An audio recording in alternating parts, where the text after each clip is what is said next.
Bienvenidos a todos a la Casa Victoria Campos del Fondo Nacional de las Artes. Es un gusto presentar este coloquio que está organizado por la Embajada de España, por la Fundación Ortega Gasset, y venimos a confirmar un día otra vez que el Fondo Nacional de las Artes es un lugar donde se crean puentes entre las culturas de los diferentes países. Uno de los objetivos que le dijimos al secretario de Cultura en el inicio es que la Casa Victoria Campo se convierta en una embajada cultural. Así que bueno, estamos muy contentos en este día. También quiero recordarles que la semana pasada inauguramos dos importantes exposiciones. La primera es Resoluciones del FNA 1958-1962, curada por Roberto Amigo, y es un viaje a la historia del fondo, es un viaje a la génesis, al origen, a encontrarnos con nuestros progenitores y desde ahí autorreflexionarnos. La otra exposición, 15 escultoras para Victoria, 15 escultoras mujeres homenajeando a Victoria Ocampo, que también fue una de las primeras directoras del Fondo Nacional de las Artes y también una de las que pensó el fondo del inicio. Y ese primer directorio tuvo como presidente a Juan Carlos Pinasco. Dirigió y administró el fondo durante 25 años, de 1958 a 1973. O sea, un cuarto de siglo le dedicaron estas personas a construir la identidad del fondo. Así que después del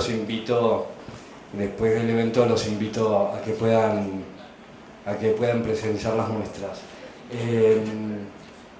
Roberto, ¿continúas vos? Sí, yo continúo. Muchas gracias, presidente.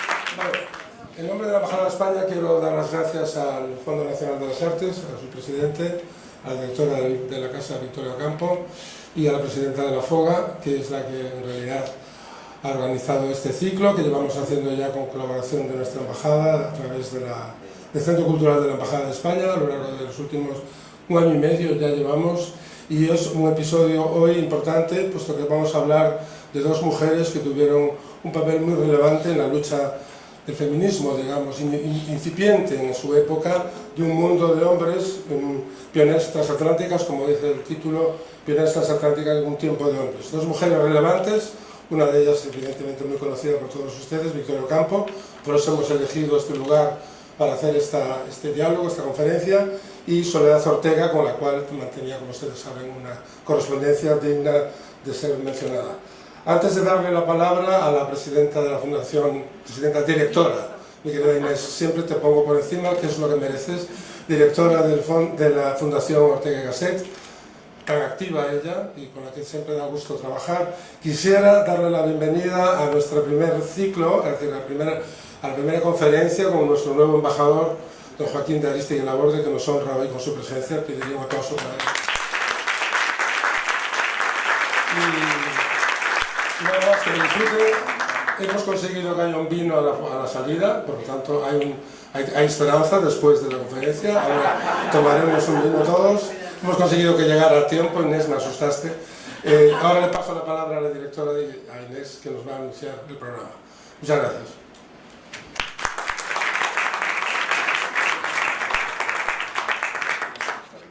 Me va a pasar de este lado, así hacemos compañía a Marta. Bueno, ante todo agradecer, por supuesto, al Fondo Nacional de las Artes, en su presidente Tulio Andreusi, y la directora de la casa, Inés Echevarne, que acogieron con gran decisión y entusiasmo, abrieron la casa para este encuentro que veníamos realizando en el Centro Cultural durante el año 2024. Junto con la Consejería de Cultura de la Embajada de España.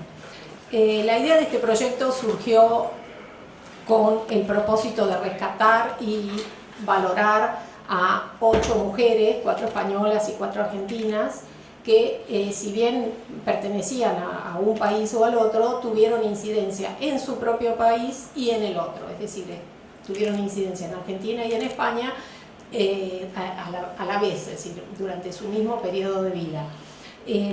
Ya tuvimos 2 encuentros, uno fue sobre la pedagoga María de Maestu y el segundo encuentro fue sobre Elena Sancinena de Lizalde. Y bueno, esos ya son vídeos que están colgados de la web y se pueden ver. En este caso estamos hablando de Soledad Ortega, la hija de Ortega y Gasset, y Victoria Ocampo. 2 mujeres que se animaron a transitar un espacio que era comúnmente transitado por los hombres, pero que tuvieron determinación, ilusión, entusiasmo y que sintieron que sus proyectos valían la pena. Y creo que todos consideramos que valieron la pena porque hoy, 100 años después, seguimos hablando de ellas y seguimos viendo qué es lo que hicieron. Y fueron adelantadas a su tiempo, pudieron tener proyectos, tener determinación e ir para adelante. Entonces creo que merecen ser rescatadas y valorizadas porque también son inspiradoras de las jóvenes generaciones. Así que ese es un poco el objeto de esta charla. No diremos que fue fácil, porque su etapa no fue fácil, pero lograron lo que se proponían. Seguramente quedaron con ganas de hacer más, pero han dejado un legado muy importante y hoy estamos buscando conocerlo. Bueno, contamos acá con Marta Campomar, que es la vicepresidenta de la Fundación Ortega y Gasset Argentina. Es doctorada en la Universidad de Leeds, Inglaterra, con una tesis sobre Marcelino Menéndez Pelayo, y es autora de muchos libros sobre Ortega, más de 5 o 6 libros sobre Ortega, y colaboradora constante en revistas especializadas, congresos, seminarios, especialmente todo lo que tenga que ver con Ortega en la Argentina, digamos, vinculando esa parte de Ortega que vivió en la Argentina durante 3 periodos. Actualmente trabaja en el proyecto del epistolario entre Victoria Ocampo y Soledad Ortega y terminó ella básicamente, yo la ayudé un poquito, con el epistolario de Ortega con Victoria, que se presentó en España en el 2023 y en la Argentina, en la Feria del Libro, en Casa de América y en distintas instituciones. Y bueno, que hoy va a referirse a esa etapa de Soledad Ortega. El formato va a ser, digamos, de conversación, así que vamos a iniciar esto y esperamos que Ernesto Motequín pueda sumarse.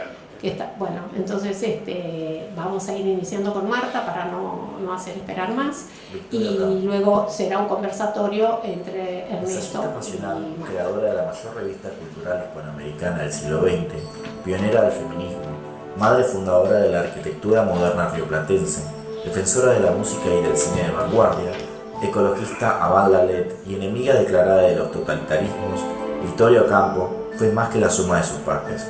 Quizá porque logró reunir espontáneamente tantas facetas en el espacio y en el tiempo de una sola vida, que muy pocos de sus contemporáneos pudieron apreciar la proliferante riqueza del conjunto. Solo la perspectiva que otorga el tiempo nos permite verla, a casi medio siglo de su muerte, como lo que fue, la primera mujer moderna de América Latina.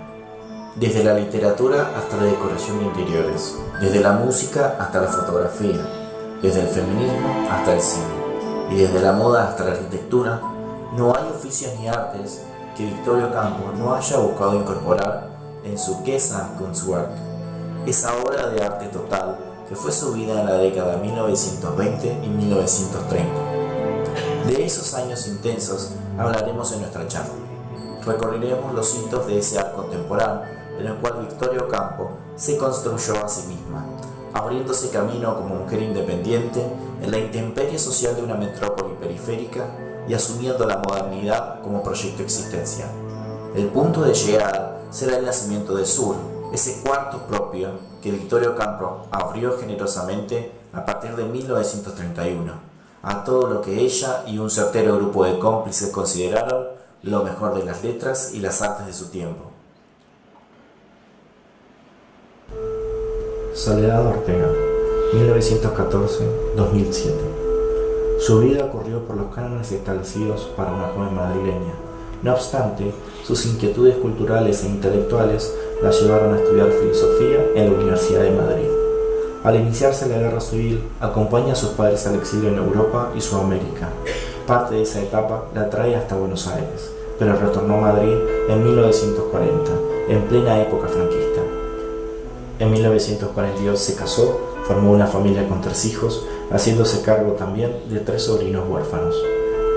Como ama de casa y madre de familia, su vida se desarrolló dentro de los parámetros sociales y culturales de moralidad franquista. Sus ansias de conocimiento y acción las canalizó dentro de la Institución Libre de Enseñanza y la Residencia de Señoritas de María de Maeztu. Al fallecer su padre en 1955, sintió la necesidad de preservar su legado intelectual, convirtiéndose en la guardiana familiar de su rico acervo intelectual, bibliográfico y epistolar. Retomó entonces su compromiso con proyectos de promoción y desarrollo del conocimiento a través de distintos proyectos. En 1956 refundó la Asociación de Mujeres Universitarias con conexiones con otras asociaciones similares en Estados Unidos. A esta actividad en pro de las mujeres universitarias se le añadió su labor en Revista Occidente, refundada en 1963. En los años 70, una crisis editorial afectó a la familia Ortega e hizo tambalear la consolidación del patrimonio intelectual del filósofo. Este fue el momento crucial de su vida como empresaria de la cultura, ya que asume la responsabilidad de gestar la Fundación Ortega y Gasset, primera fundación privada de España.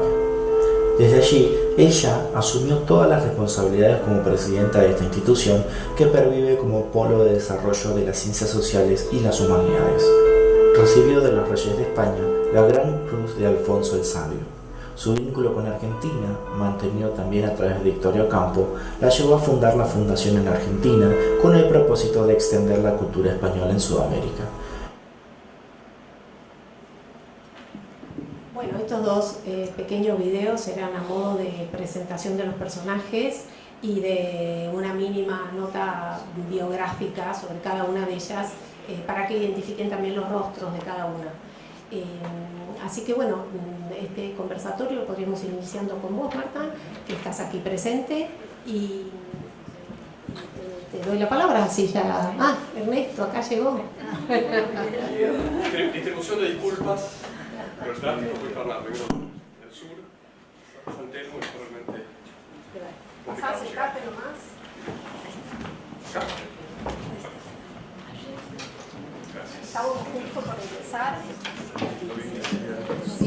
Mil disculpas. Perdón, realmente. Va a ser a modo de conversatorio, así que Sí, creo espero. que da... Gracias. Bueno, ¿se oye?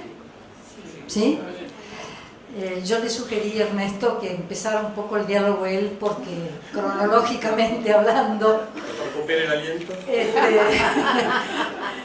Cronológicamente hablando, Soledad y Victoria son de distintas generaciones. Una es la generación de Ortega, Victoria, y Soledad era la hija. Por tanto, es así que en una carta Victoria le dice a Soledad: podría ser mi hija.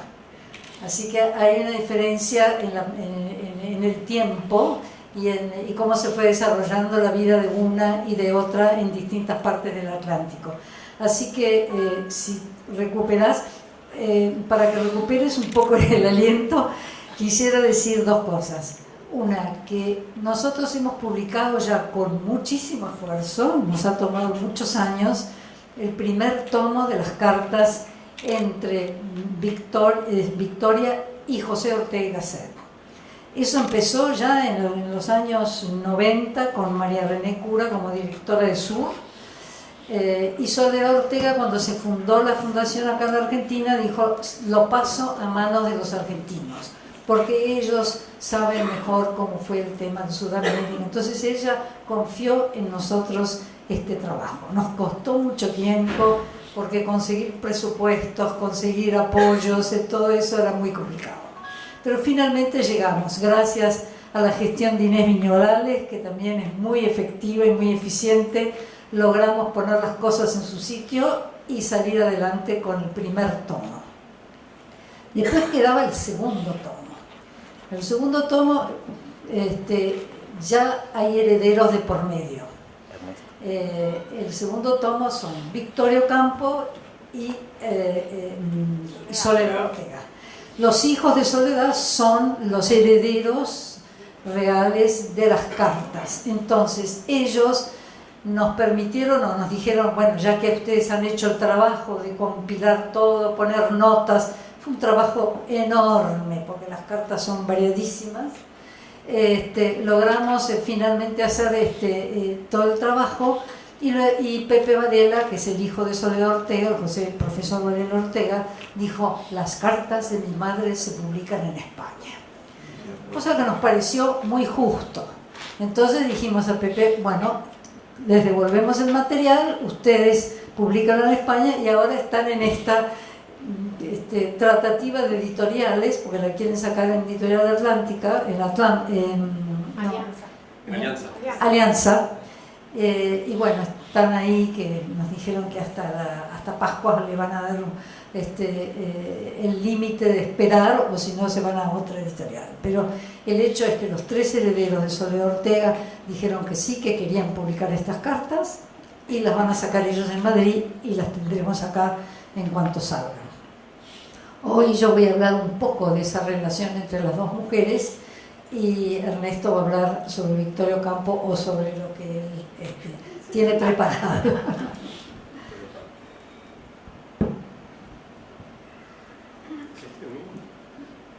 ¿Es este? Hola.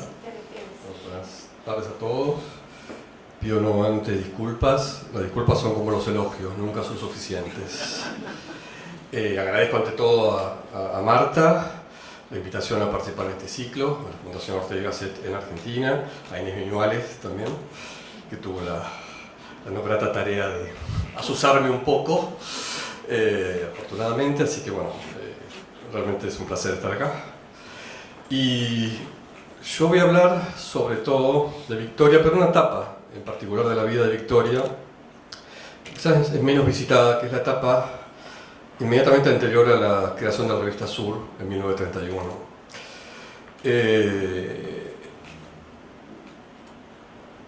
Porque me parece que en esa etapa, sobre todo en los años 20, a mediados de los años 20, pues se acelera un proceso de construcción de algo que no existía en la Argentina, y yo me atrevería a decir en el ámbito hispanoamericano, y que tiene casi, a mi opinión, el estatuto de obra, que es la creación de la primera mujer moderna.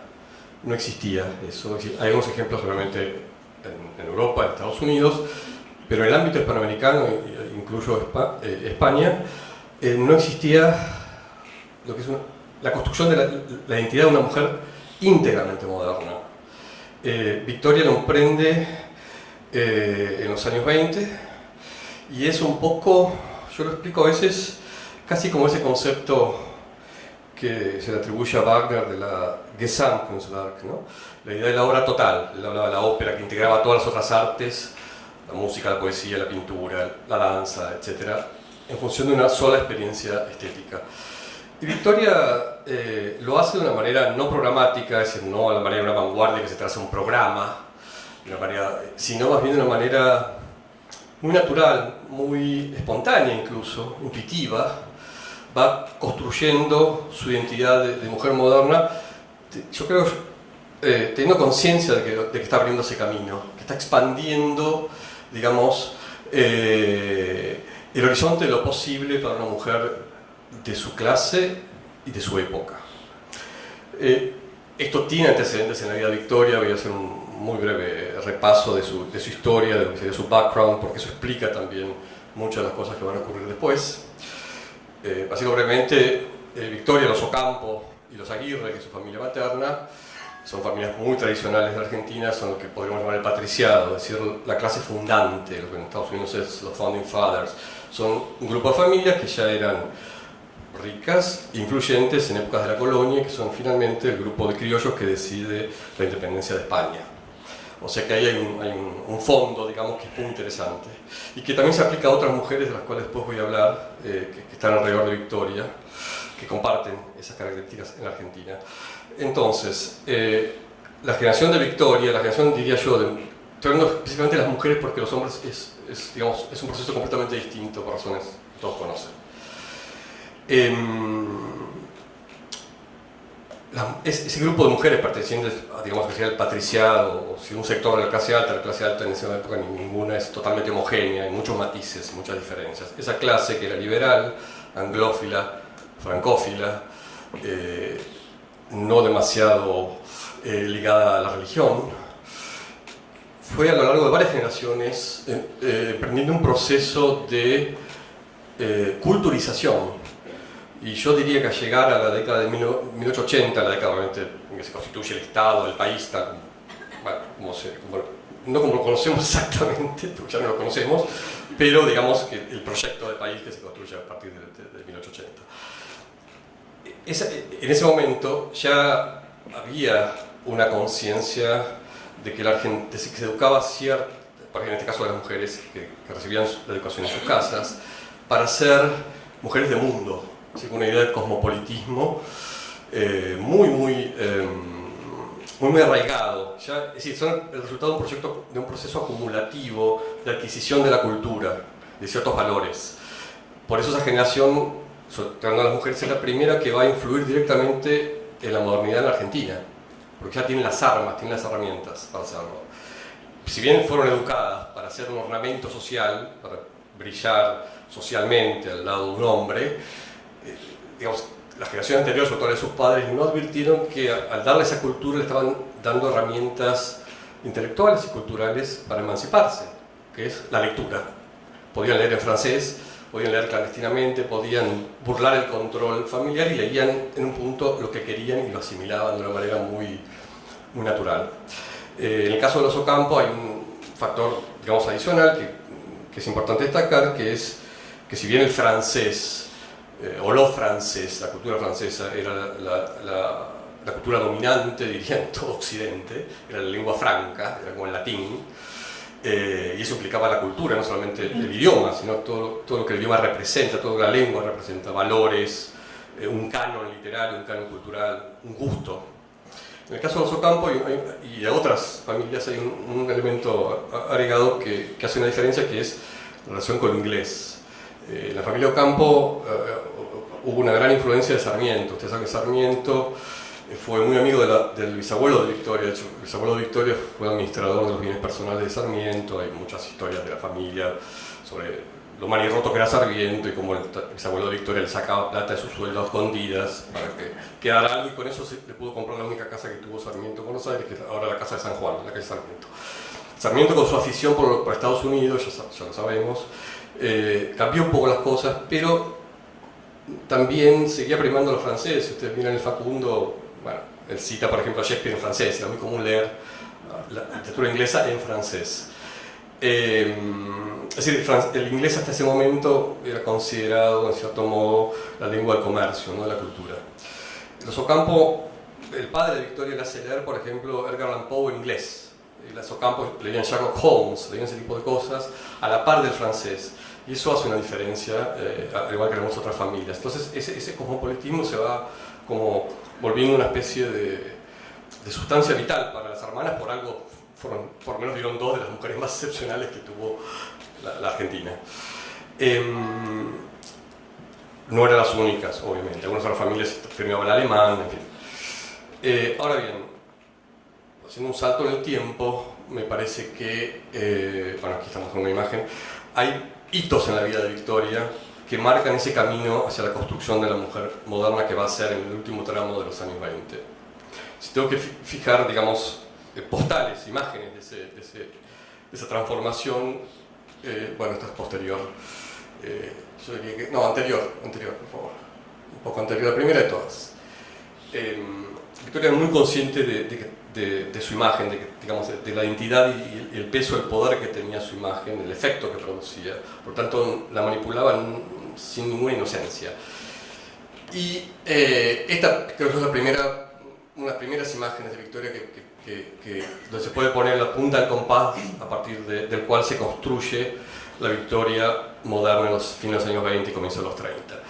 Victoria ustedes probablemente sepan que se casa en el fin del año 12 con Luis Bernardo Monaco de Estrada. Se casa un poco para salir de la familia, para tener ciertas libertades. Después descubre, ya muy rápidamente en el viaje de luna de miel a Europa, que su marido es un extraño, digamos, que pasó de una jaula a otra. Y en ese viaje, primer viaje a Europa, luna de miel, tiene un par de experiencias fundacionales, diría yo, con la modernidad. Una es especialmente en este año, el 13, en esta imagen, que parece vestida por Poiret, y en realidad descubrí por una carta que adaptó una estola y un vestido de su tía. Es la imagen de Victoria en 1930, en París, en el momento en que asiste a una de las primeras pruebas de fuego de la modernidad en el siglo XX, que es el estreno de La consagración de la primavera de Stravinsky con los ballets russes de Diaghilev, que fue un escándalo. Ella estuvo ahí, no conocía a nadie, fue legendaria porque, bueno, volaron las butacas, gritos, etc., ¿no? Esa fue una experiencia fundante en su concepción de la modernidad. Y paralelamente, tal vez ustedes sepan, en ese mismo viaje, a medida que se distancia de su marido, conoce a un primo de su marido, que es Julián Martínez, con el cual inicia una relación amorosa que va a durar hasta fines de los 30, quien lo va a acompañar un poco en todo este tránsito hacia la modernidad. O sea que este momento es, diría yo, el comienzo con algunas facetas preliminares, como por ejemplo cuando Victoria estudia en Buenos Aires, unos años antes, con una actriz francesa, Marguerite Moreno, que es una actriz francesa que se radicó en Buenos Aires a principios del siglo XX, que daba clases de declamación. Victoria logró que sus padres le permitieran asistir a esas clases. Que había venido con una compañía a Buenos Aires, pero era la viuda de Marcel Schwab, un escritor francés muy importante que fue muy influyente para Borges, por ejemplo. Y había conocido todo el ambiente simbolista, era amiga de Mallarmé, conoció a Valéry, joven, etc. O sea que cuando ella viene a Buenos Aires, indudablemente Victoria y otras chicas que viven a su academia reciben algo de ese mundo, digamos, de las vanguardias francesas de fin de siglo. Ya hay una transmisión ahí de una relación más o menos directa, mediada por alguien, pero de ese mundo que estaba tan alejado de Buenos Aires. Luego de esto, Victoria viene a Buenos Aires, se instala con su marido, viven en la misma casa pero separados, digamos, una separación de hecho. Lo interesante es que estas dos fotos son las únicas que se conservan y aparecieron hace poco en un archivo de Victoria de Silvino Campo. Van a vivir en una casa en la calle Tucumán, que le regala la tía abuela de Victoria, que era su madrina, donde Victoria decora y se ven los dos muebles chinos que compró en la casa de Madame de Lamballe en París en ese viaje del 13, que hoy está en Villocampo, ustedes probablemente lo reconozcan, es uno de sus armarios, y algunos elementos, sobre todo orientales, que ella compra en esta casa. Es decir, es la primera puesta en escena de Victoria, la primera vez que usa la decoración de interiores, y la arquitectura, si bien la casa no la construyó ella, como un escenario. Es decir, nosotros aquí hicimos una muestra con Fabio Grementieri hace algunos años, donde planteamos esa idea de cómo Victoria, con esa vocación de actriz trunca, crea esos escenarios sobre los cuales quiere proyectarse. Y esos escenarios a veces están ligados a una imagen, hacia un retrato, una fotografía, una pintura y un fondo. Como ustedes ven, la decoración anterior es muy distinta a la que va a tener Victoria después, es mucho más oscura, está llena de muebles de estilo, digamos, pintura que no era demasiado relevante, pero eso va a ser la casa donde Victoria va a vivir todo ese periodo. Esa es la casa que conoce Ortega, por ejemplo. Cuando la primera visita de Ortega, en 16, va a la casa que vimos antes, la calle Tucumán. Digo, hay muchas imágenes que son relacionadas con la arquitectura. Bueno, aquí hay arquitectos insignes que saben mucho más que yo de eso, pero yo uso la arquitectura porque vuelve visible y tangible ciertas cosas que son muy inasibles, que a veces son muy difíciles de apresar. Y una persona como Victoria, que venía de una familia de arquitectos, su padre era arquitecto, ingeniero, utilizaba la arquitectura como parte de la construcción de esa mujer moderna. Es decir, ella quería crear un espacio que no hubiese existido antes, un espacio totalmente nuevo. Y va variando a lo largo del tiempo, todo este periodo, esta es otra casa, construyendo digamos, ese espacio, que es muy interesante, porque Victoria digamos, la relación con el espacio es fundamental, y no solo para Victoria. Ustedes piensan que el gran texto fundacional del feminismo es A Room of One Sound, un cuarto propio de Virginia Woolf, que se publica en el año 28, donde entre las cosas que postula está la cuestión de que la mujer no ha podido crear, porque no tiene en su casa un espacio propio donde retirarse de las tareas domésticas. Entonces la mujer necesita un espacio propio, como el hombre tiene su escritorio, y ahí es sagrado, ahí puede aislarse de toda la demanda de una cotidianidad que es agobiante. Entonces, Virginia Woolf lo piensa, digamos, literalmente y también metafóricamente. Es un espacio propio que la mujer tiene que lograr en el mundo para poder desarrollarse tal como es, para ser quien está llamada a ser.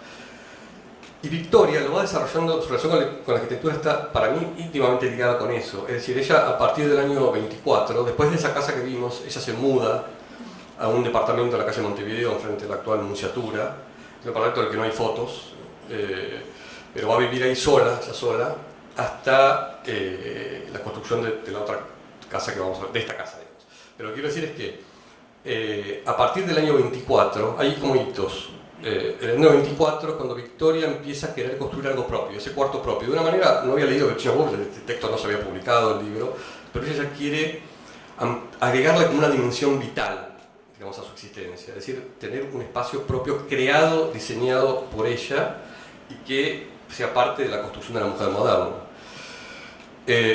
La primera vez que aparece eso aparece en el año 24, en una carta, cuando ella quiere construir algo en Córdoba, en un terreno que tenían los padres. Eso no se hace.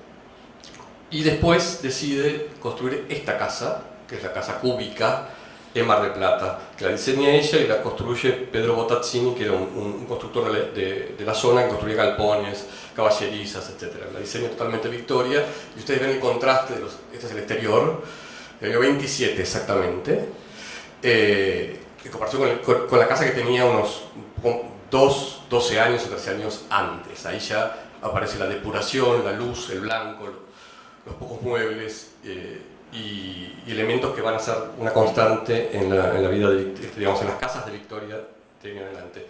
Pero interesante además de esta casa es que el año 27 es como un cambio de piel también. ¿Por qué? Porque Victoria hace un remate, que no sé si está la imagen del catálogo, en la que se desprende de todo, casi todo lo que tenía en la casa anterior para financiar... No, esto no. Quedémonos acá igual de todos modos con esta imagen. Eso hay. Bueno. Este es el catálogo de la venta del año 27, es decir, el mismo año que construye la casa de Mar del Plata, la casa cúbica. Es un catálogo muy extenso, obviamente no está reproducido en su totalidad. Es la dirección de la casa Victoria y se remata casi todo el mobiliario que tenía en esa casa de la calle Tucumán, que había decorado ella con muebles que había comprado en su primer viaje a París.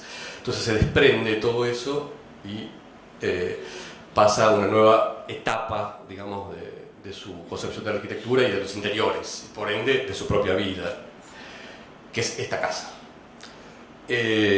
Ahora bien, ahora nos podemos detener un momento acá con las imágenes, porque hay algo para mí que es fundamental en Victoria. Díganme si me estoy extendiendo demasiado, Marta, vos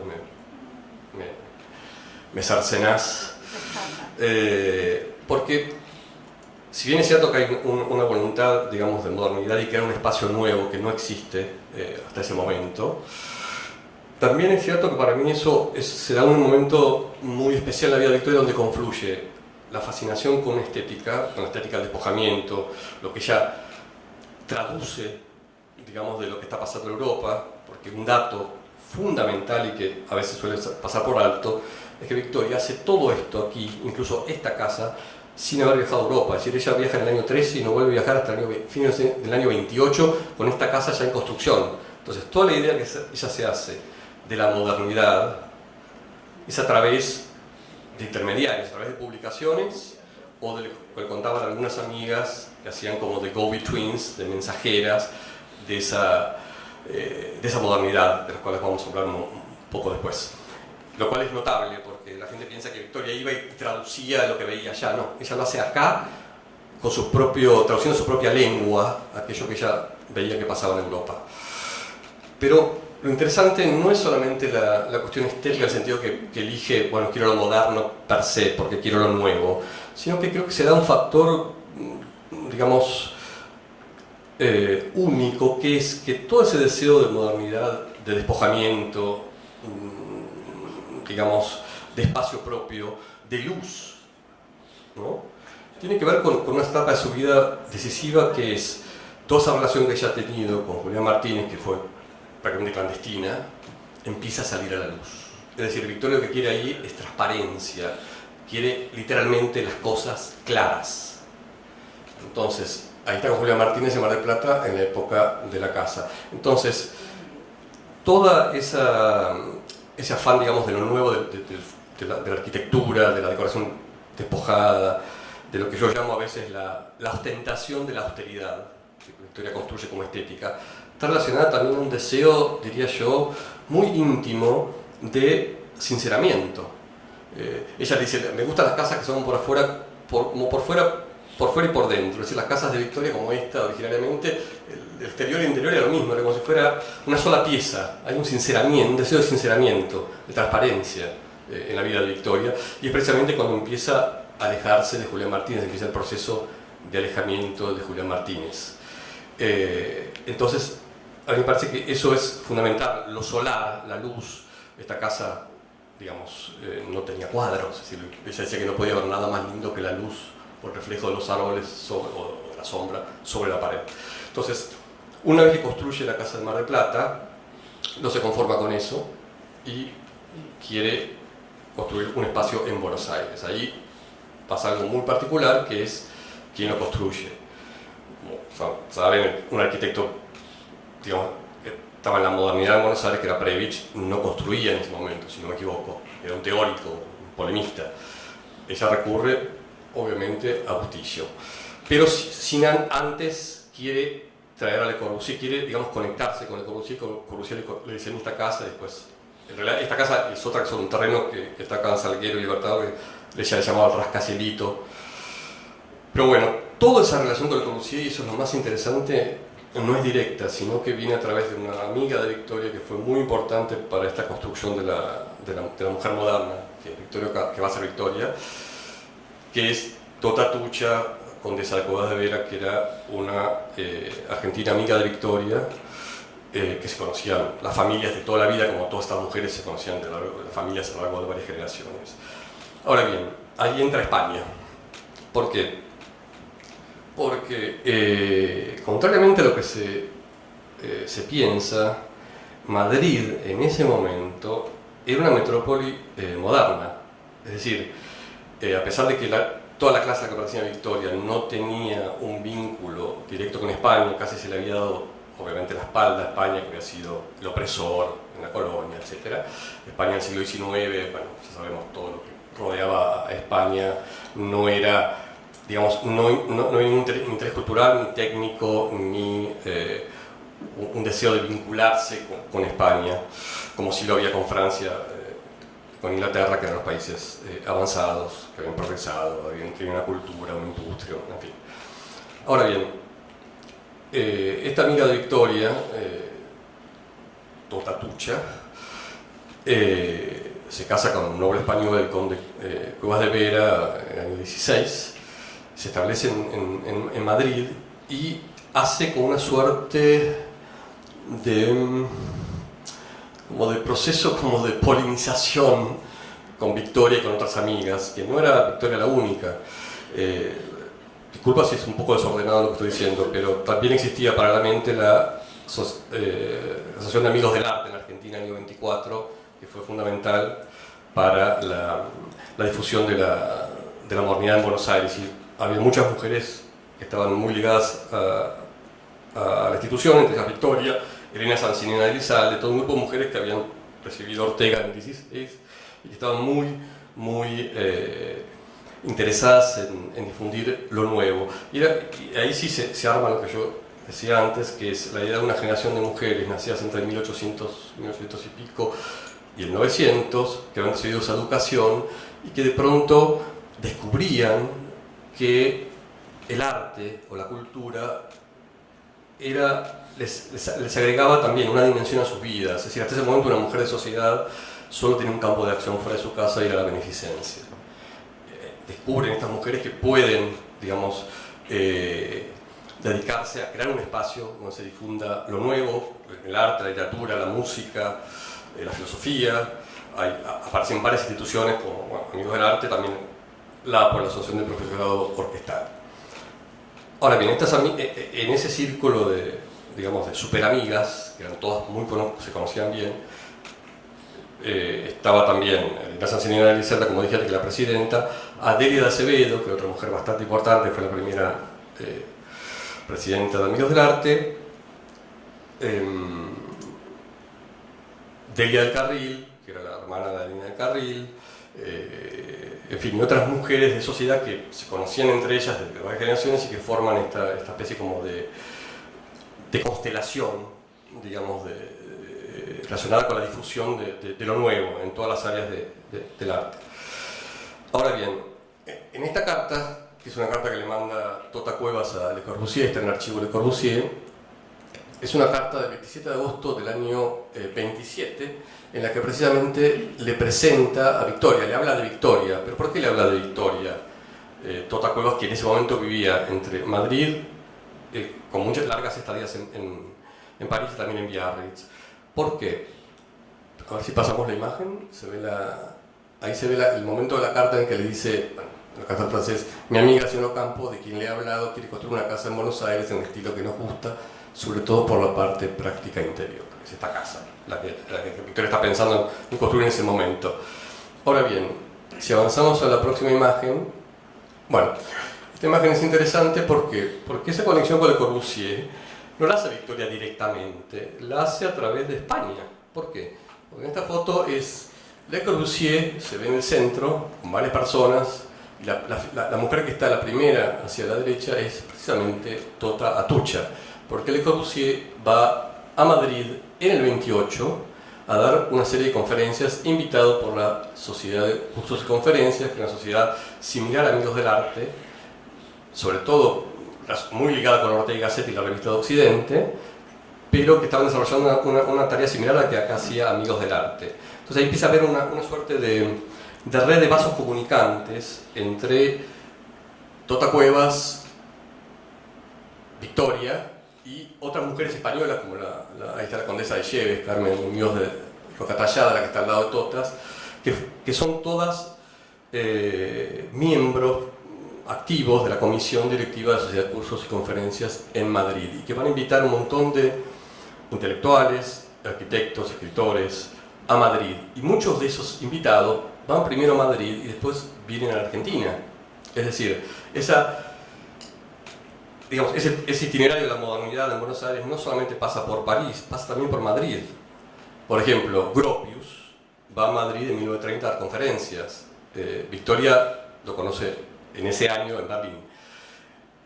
Pero ahí hay, digamos, una red de complicidades entre estas mujeres, entre las cuales, como decía, hay varias argentinas y otras españolas, que van a ser, de algún modo, quienes también la van a guiar a Victoria cuando Victoria vaya a París en el 28. Es decir, Victoria va en el 28 a París, en gran parte quiere conocer a Kaiserling, que era un filósofo alemán que ella quiere traer a Argentina, que lo leía devotamente, y lo conoce en París. Bueno, hay una escena que conocen, que bueno, este hombre arremete con entusiasmo teutónico sobre Victoria lo rechaza, el distanciamiento. Sin embargo, él viene a la Argentina en el año 29 a dar conferencias.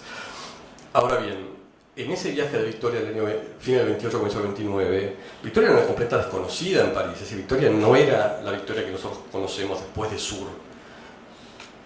O sea que quien introduce a Victoria en el círculo, digamos, incluso de las vanguardias en París, son Tota Cuevas, otra amiga de Tota Cuevas, que es esa amiga de Victoria, que era Isabel Dato, la duquesa de Dato, que era una española cuyo padre había muerto, era jefe del Consejo de Ministros, me parece, y murió en un atentado anarquista, y Alfonso XIII le dio el título de duquesa a la madre y después lo trasladó a ella, que fue una de las primeras casas modernas en París. Victoria va ahí conoce a André La Rochelle, un escritor francés con el cual va a tener una relación bastante tormentosa. Y en esa casa Victoria ve por primera vez, por ejemplo, una casa completamente despojada, como la que ella estaba construyendo acá, en la que hay muy pocos muebles. De hecho tenemos unas fotos, bueno, es esta casa, ¿no? Hay un artículo donde se ven unas fotos de la casa de la duquesa de Dato, donde ella ve los primeros Miró colgados, un Dalí, muy pocos muebles, un espacio completamente despojado, de una pulcritud extrema. En esa estancia en París se encuentra con Ortega, se encuentra con Ramón Gómez La Serna, otro español que va a ser muy importante para la modernidad, digamos, para Sur y para amigos del arte. Pero lo importante ahí es que Victoria entra en comunicación con todos estos españoles que estaban a su vez muy ligados con el surrealismo en París, con la modernidad y con Alemania. Y ahora es algo interesante si avanzamos. Esta es la casa, bueno, usted ha visto fotos, es la casa tal como decorada por Victoria en el año 29, tal como aparece en la revista Nuestra Arquitectura, ya con los muebles, incluso con el tapiz de Picasso, muebles que ya ella trae de Europa. Esta es la otra imagen icónica de Victoria por Man Ray en el año 29. Victoria ella se transforma en la mujer moderna, ya de una manera definitiva. Bueno, detengámonos acá. Ella es Tota Tucha, condesa de Cuevas de Vera, de quien hablaba antes, sobre la quien estamos preparando un libro, también fotografiada por Man Ray en 1934. En ese viaje Victoria también va a España, se reencuentra con Ortega, conoce a todo este grupo de la revista de Occidente, que va a terminar como de impulsarla a completar esa imagen de mujer moderna, porque lo interesante de Victoria, es decir, como mujer moderna, y que es un caso único, es que precisamente intenta integrar todo. Es decir, en Latinoamérica tenemos ejemplos de mujeres modernas, no sé, podemos pensar en Antonieta Rivas Mercado en México, que fue la mecena del grupo Los Contemporáneos, que era como el sur mexicano, para decirlo rápidamente, que se suicidó en Notre Dame en el año 31, Dulce María Lorenaz en Cuba, Susana Soca en Uruguay, en fin, hay muchas, pero ninguna emprende esa idea de la vida, su propia vida, como obra total. Es decir, Victoria trata de integrarlo todo: la arquitectura, la decoración de interiores, el cine. No se olviden que Victoria, en el sentido es una pionera, intenta traer a Einstein a filmar a la Argentina en el año 30, la fotografía, el diseño, la literatura, la filosofía. Si Victoria trata de que todos esos elementos que están de alguna manera dispersos se integren de una manera orgánica en una sola persona, ella. Se construye de esa manera, y eso es lo que para mí le da algo totalmente único, porque no hay ninguna mujer en este ámbito, por lo menos que yo conozca, hispanoamericano, que haya aspirado a esa, digamos, obra total, con su propia vida, con su propia identidad, con su propio cuerpo, ¿no? Ya estoy terminando, no se desesperen. Todo esto va a conducir, obviamente, y muy rápidamente, a la creación de Sur. En definitiva, Victoria, después de ese viaje, esos viajes que empieza a hacer a Europa, bueno, aquí había puesto, pero es muy largo contarlos, es toda la... Bueno, no importa. Hay imágenes que requerían demasiada explicación. Ustedes saben que en el año 29 viene Le Corbusier a la Argentina, viene Aldo Frank, que es un escritor norteamericano, a dar conferencias sobre el arte norteamericano, quien va a impulsar a Victoria a crear Sur, diciendo que bueno, no había una revista en Argentina equivalente. Primero intentan hacer un proyecto que se iba a llamar Nuestra América, que era el nombre de un libro de Aldo Frank, que también tenía mucha relación con España, tiene un libro sobre España, con Mariátegui, el intelectual peruano, y Samuel Gluber, que era un editor argentino que tenía la editorial Babel. Y Victoria ahí cumplió un poco un rol más pasivo, y como él diría, ella iba a ser la Paganini del proyecto, y ella inmediatamente se apropia del proyecto, lo guarda para sí, se deshace. Cuando Mariátegui muere, se deshace de Gluber y empieza a pensar en la revista dirigida por ella misma, creada y financiada por ella misma. Eso implica un viaje a Estados Unidos, que es, diría yo, la etapa final de la cristalización de la imagen de Victoria moderna, que es, para ir a ver a Waldo Frank, va desde París en el año 30, perdón, hay un viaje a Alemania, que bueno, lo voy a saltar, cuando conoce a Gropius, pero ahí lo conoce gracias a una española que es amiga de Ortega y Gasset, una mujer muy interesante, que era historiadora del arte, María Luisa de Caturla, que era mitad alemana y que ya tenía acceso a la Bauhaus, por ejemplo, la hace de guía a Victoria. ese viaje a Berlín y después el viaje inmediatamente posterior a New York, donde Victoria por primera vez una ciudad intrínsecamente moderna. Hasta ese momento la modernidad estaba en Europa como parte de un palimpsesto, un paisaje histórico donde había varias capas históricas y lo moderno se insertaba sobre eso que ya existía. En cambio, New York por primera vez una ciudad como Buenos Aires era nueva y que crece hacia arriba, ve los rascacielos, ve lo nuevo. Y ahí, bueno, entrevista a Alfred Stieglitz, que era un gran fotógrafo, que tenía una galería de arte en American Place, la primera galería de arte de Estados Unidos, New York, donde se mostraron obras cubistas. Entonces, ese viaje termina de completar, digamos, como todo ese proceso que intenté seguramente infructuosamente describir de la Victoria que va construyéndose como mujer moderna, integrando todos estos elementos, todas estas experiencias en ella misma, pero también la construcción de un espacio. Y esto sí es notable, y es que ese espacio propio, cuando Victoria lee, obviamente, el libro de Virginia Woolf en París en el año 29, en ese viaje, tiene una especie de revelación porque toma conciencia de muchas cosas que hasta ese momento eran muy intuitivas, las intuía, ¿no? Y es muy notable que Victoria, cuando crea Sur en el año 31, o sea, el primer número, fines del 31, ya empieza, curiosamente, a perder el interés en la arquitectura. Es decir, en esta casa, como dicen algunos historiadores del arte acertadamente, es un manifiesto. Victoria vive muy poco tiempo en esta casa. Enseguida la alquila, después la vende, va a otros lugares. Es decir, no se queda en esta casa a vivir. Una vez que muestra esto es la arquitectura moderna, esta soy yo, vivir acá ya era como una redundancia, ¿no? Ya empieza a replegarse y empieza a pensar ya en otros espacios, en Pío Campo, como volver al origen. Pero lo interesante es que el primer número de Sur hay dos textos de Victoria. Uno es la carta a Waldo Frank, en la cual ella cuenta el origen del proyecto de la revista Sur, en la cual tiene una participación Ortega con el nombre, por supuesto. Pero el único texto de Victoria se llama La aventura del mueble, que es una suerte de texto casi de manifiesto sobre el diseño y sobre la decoración de interiores, ¿no? La idea del auténtico, de que no tiene muebles de estilo, tienen que ser muebles funcionales. Esa frase que le gustaba repetir a ella, que es: me gustan las cosas que parecen lo que son. Y curiosamente empieza a languidecer su interés por la arquitectura, que en los años 20 es dominante junto con la música. La arquitectura empieza en esos primeros años 30 a languidecer. ¿Por qué? Yo me lo explico de una sola manera, y es que Victoria ya tenía su espacio propio, su cuarto propio, y ese cuarto propio era la revista Sur. Y lo interesante es que construyó ese cuarto propio, pero lo compartió con muchos de los mejores y las mejores escritores, intelectuales, artistas de su época. Nada más.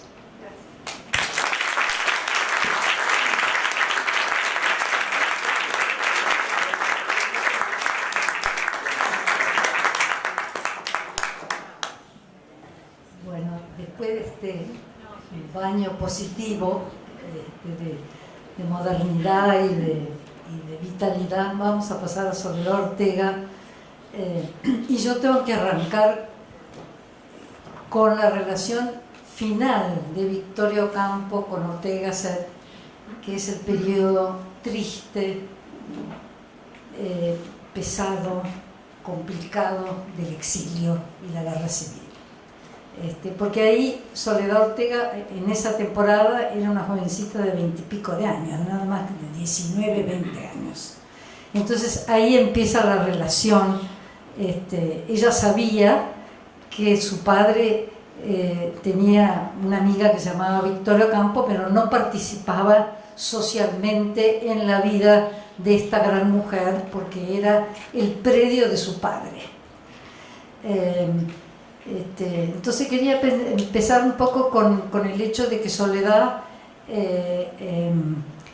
vino a la Argentina. Soledad acompañó a sus padres en el exilio.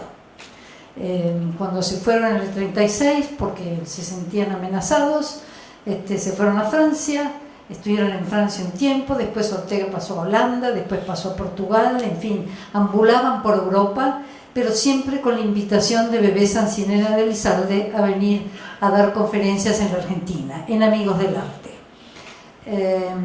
Y además de eso, Soledad era una adolescente que en fin, no tenía peso de decisión sobre lo que hacían sus padres durante el periodo del exilio.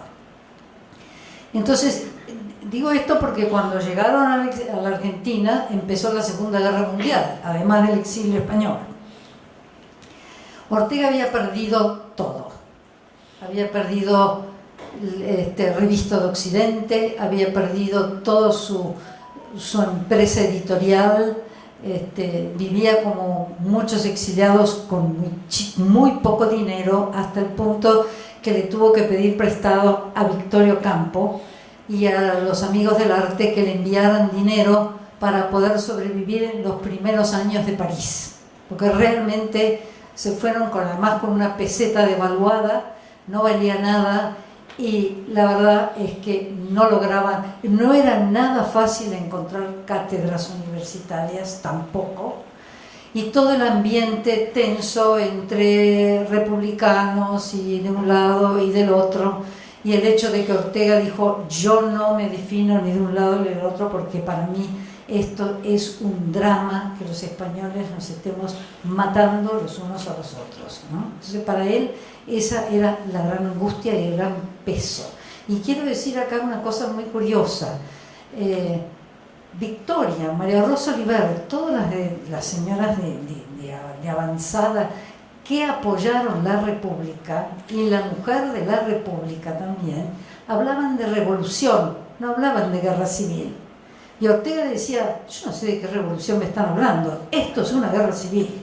Y para mí es un trauma, es un drama.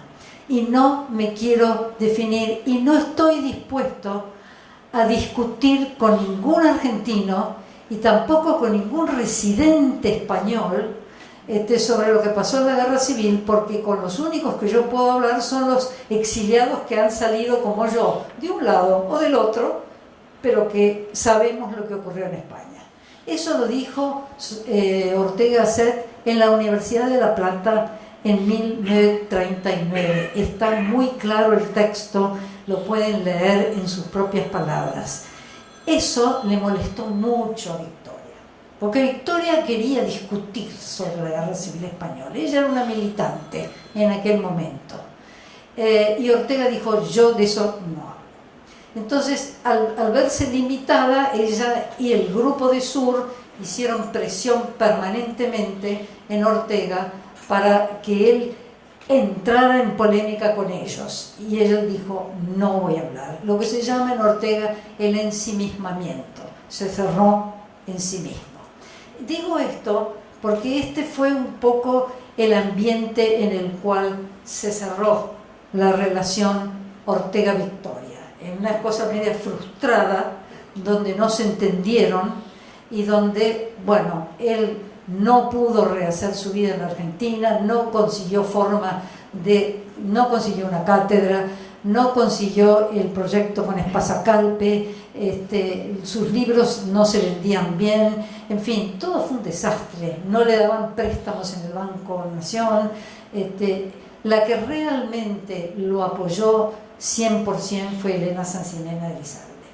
Ella le pagó el alquiler del piso de la calle Quintana. O sea, Bebé actuó como su hermana, ella siempre hablaba del caché de Ortega. Bueno, pero Ortega no quería vivir de ese mendigaje o de otros, y decidió en un momento, cuando entró a Estados Unidos en la guerra, dice: yo me voy a quedar aislado de mis hijos y de mi familia, así que yo quiero volverme de vuelta a Europa. Pidió dinero prestado de vuelta. Entre ellos se lo prestó el que después iba a ser el marido de Soledad Ortega, Varela Feijó, que andaba por aquí porque tiene familia en el Uruguay. Le prestaron dinero para volverse a España. Entonces él va para volver a Portugal, para volver a Europa. Él quería estar en Europa. Sabía que a España no podía entrar, entonces se fue a Lisboa. Y ahí estuvo, y ahí lo esperó Soledad, que ya estaba un poco noviada con el que iba a ser su marido. Creo que hay fotos sobre esa llegada a Portugal, pero bueno, por lo menos se lo relato. Entonces, de ahí el matrimonio Ortega, que ya estaba cansado de dar vueltas por todas partes del mundo sin un hogar, sin dinero, con lo mínimo de los exiliados. Pero los exiliados la pasaron mal de un lado y del otro, no es que hayan sido ellos solos. Por eso conviene hacer un estudio muy profundo sobre la situación del exiliado, y yo creo que vamos a hablar con otras mujeres que también pasaron el exilio acá en la Argentina, a ver cómo le fue a cada uno. Pero en el caso de los Ortega fue muy difícil porque además Ortega ya estaba envejeciendo. Bueno, entonces Soledad acompañó a sus padres hasta que vinieron acá a la Argentina. Cuando ya bebé los protegió y los tenía dando conferencias en Amigos del Arte y publicando cosas de vuelta a la Nación, porque había roto relaciones con la Nación. En ese momento ella decide volver a Europa, porque tenían que rescatar de Francia a los dos abuelos que habían dejado ahí, a la abuela Chinchilla y al abuelo Potorno. Ella se los llevó de vuelta a Madrid y se quedó en Madrid. Entonces, cuando sus padres llegaron a Portugal, ella organizó todo lo del piso en Portugal y todo lo que iba a ser la vuelta de sus padres a Europa, no todavía a España. Entonces, bueno, después con el tiempo los Ortega pudieron entrar a España, lograron entrar a España, pero con un perfil bajo total. Mientras tanto, Soledad, que ya se había casado y empezaba a tener hijos, había inaugurado un aula nueva, me parece que se llamaba, donde daba clases de preparación para alumnos, porque tenían que buscar una forma de vivir, de subsistencia, y era muy difícil en la época franquista porque todas las ideas de Ortega, todo lo que significaba aquello, estaba muy mal visto. Entonces no les daban un espacio. Bueno, entonces Ortega, cuando vuelve a España, vuelve por el coto de Castilleja, que era una especie de coto de casa que tenía el marido de Soledad, Varela Feijó, y se quedó ahí un tiempito hasta que alquiló un piso en Montesquieu, en Madrid, y empezó a dar cursos en esa aula que Soledad había montado. Bueno, los cursos de Ortega no tuvieron demasiado éxito, era sobre Toynbee y la historia, y bueno, Ortega, que era muy pragmático, decidió cerrar las aulas en el año 50. Así siguieron las cosas. Entonces, ¿qué hizo Ortega? Se fue a Europa, daba conferencias en Holanda, daba conferencias en Alemania, daba conferencias en donde podía, y dejó su residencia en Portugal. En el año 55 muere Ortega. De repente, muy rápido, se va Ortega. Ahí es donde está el gran cambio de Soledad.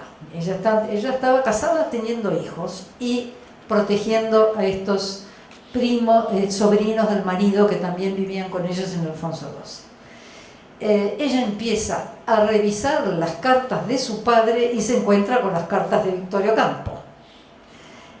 Y se encuentra con cartas importantes de una mujer a su padre. Entonces, en el año 56 ella toma coraje y se dirige a Villocampo y le dice a Victoria: soy Soledad Ortega, usted de mí no se va a acordar porque yo era muy chica, qué sé yo, quiero ponerme en contacto con usted para intercambiar las cartas de mi padre y las suyas, a ver si juntamos el epistolario, porque Soledad se había convertido en una verdadera archivera familiar. Ella había recogido todos los archivos de Ortega Munilla, del Imparcial, del diario madrileño El Imparcial. Ella era una mujer de los Campomanes, que también estaban relacionados con los Ortega. Ella era una persona, y finalmente también le llegaron las cartas de Benito Pérez Galdós, que era uno de los epistolarios más buscados por todos los hispanistas internacionales, que le llegó por Pérez de Ayala en una valija de cuero que se le entregaron a Soledad Ortega. Y ella empezó a armar todo este gran epistolario con la idea de publicarlo. Pero todavía no tenían revista de Occidente en marcha. Bueno, con mucho esfuerzo y con mucho tacto, el gobierno de Franco no le devolvió cátedras Ortega, no le permitía publicaciones, no permitía nada, pero dejaron que los hijos, la segunda generación, retomara revistas de Occidente. Y eso fue muy importante para Soledad, le cambió la vida a Soledad.